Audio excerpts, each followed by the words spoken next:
Aujourd'hui, je vais parler de what is happening with inflation these days and a few ways I am implementing to combat the growing disease that is tipflation. Yeah!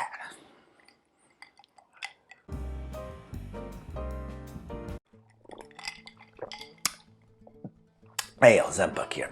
So maybe it's not super apparent, but these days I'm not as much of a consumer as I once was. I don't know, probably because I'm an old dude now. Going to hit all the new spots sound less appealing because, I mean, I've already had a whole lot of good stuff that life has to offer, just generally, okay? Yeah, but still, I still do go out and get services done, pay people to move my stuff, install furniture, yada yada. So obviously the common thread is this, right? The increasing rate of inflation as a rate by itself and as simply part of the expected services as well. And I'm sure as we're all aware these days, there's hardly a purchase one can make without having that tablet turned to the consumer with a "would you like to give a tip of at least 20% or more" screen on it. And I get it, we all feel guilty to give no tip because you have to choose custom tip and then pick a 0 as the custom tip, right? That's one extra step with the cashier looking at you and probably judging you. So yeah, I have been guilted into tipping in that situation, I admit it. But that's why I'm ranting now, because you know, I need to reason out in terms of my own rationale as to why I just cannot support this practice at a philosophical level, okay? Anyway, if you enjoy some random rants from a dude with no production skills, clearly, like, subscribe, share, and comment or whatever, okay? I'll be regardless, because I just do these for funsies. Hit that bell icon. I don't know where that is, okay? But people who watch YouTube probably knows better than me.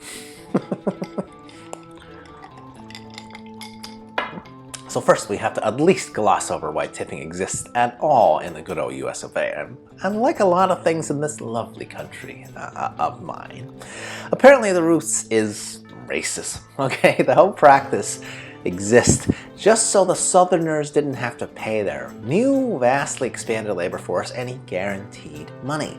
And somehow that got popular all over the rest of the country until we are now at our vastly over-ballooned sphere of tipping culture of now, okay?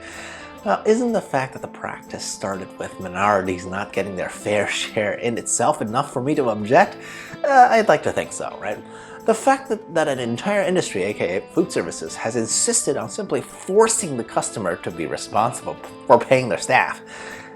That was the original sin. I know, it's not just food services that ask for tip these days, but this start is what normalized the horrendous process to begin with, right? And don't give me that, hey, if we paid all servers fairly, prices would get out of control argument. That is utterly BS, okay? Let's look at the evidence, right? Just travel to literally any country outside of North America, because there's no tipping culture anywhere else, right? Servers somehow still make a living. Prices are amazingly hardly much higher. Case closed, okay? Nobody needs tipping, ever, okay? If you want to feel good about never wanting to tip again, just know that it is a racist system then and still now, just to a slightly lesser extent, okay? But definitely still now, though.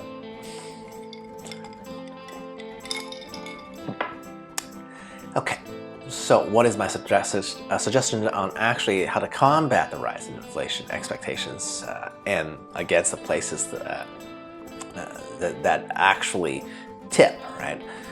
The solution is simple, okay? Minimizing all tips, or where you do need to tip, like just overall, like stop going to the businesses that now somehow expect you to fork over a tip, even if you're just going over to the counter and has gotten literally 0 tippable, you know, service.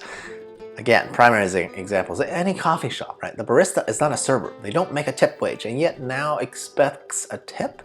I mean, if I bought a coffee for $4.75, right, I'd leave the quarter simply because I don't want to lug around coins. But for that whole, let me turn this tablet over and ask for a 20% plus tip?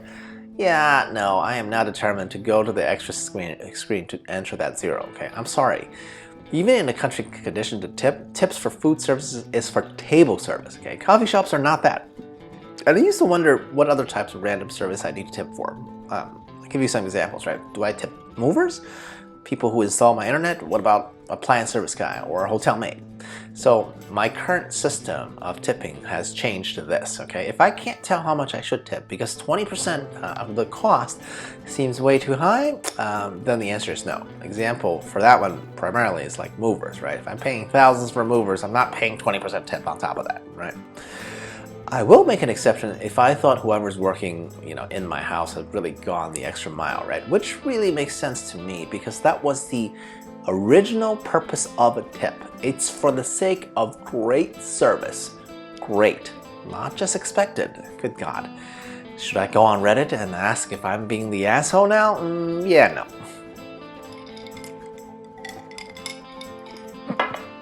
Now, my final point today, right? Let me be clear, I'm not trying to upend the whole system on my own, right? Like that guy from that famous Reservoir Dogs talking about he never tips, right? I'm not that guy, right? At this point, unless I'm willing to never go to a restaurant, actual sit-down restaurant tipping is not likely to change, even if I personally stop tipping, right?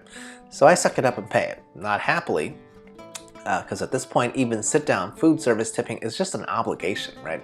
Not a real tip anymore, right? I will also make an exception really for any service where you have face-to-face time with someone you want a recurring relationship with, such as say your barber / stylist, or let's say your lawn people, right?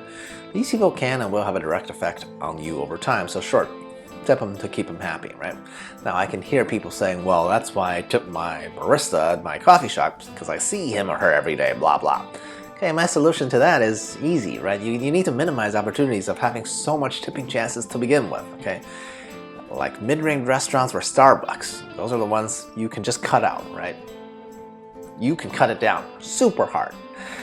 Heck, even my haircut and lawn mowings, okay, those can and will be cut out by me personally. I get it, I'm a dude, I can learn to cut my own hair, but that's not really an option, realistically, for ladies, right? Well, I don't know, just make exceptions that actually feel intentional, right? Cut the Starbucks though. Your barista is not your friend. And besides, would you feel obligated to pay your friends? Think about that. Okay, so in conclusion, the only real way to change the culture of tipping is, well, to stop supporting all the businesses that seem to think that it's yours, the consumer's obligation, rather than the employers to pay their workers. And I get it. There's the argument that if we stop visiting these businesses or put a hard line in tipping over some arbitrary amount, all we're doing is hurting the workers. That whole thing, right? But the reality is that that is the collateral damage that must be suffered to really close down the type of businesses that insist on mistreating those same workers to begin with. And for the people who are currently dependent on tips or work in those industries, please change careers. Seriously, in a country where with the absolute worst tipping culture, being a server is just not a viable long-term or even mid-term strategy for living, okay, for working. And until tremendous pressure is put on these types of employers in these awful fields that refuse to treat their employees to a decent, if not great wage, nothing will change. Okay, so that's my solution. What's yours? Or are you one of those idiots that thinks giving out giant tips randomly and rarely will somehow not only continue to perpetuate this awful system, but somehow make yourself feel good? Yeah, shame on you, okay, if you're that guy. So cheers. À la prochaine.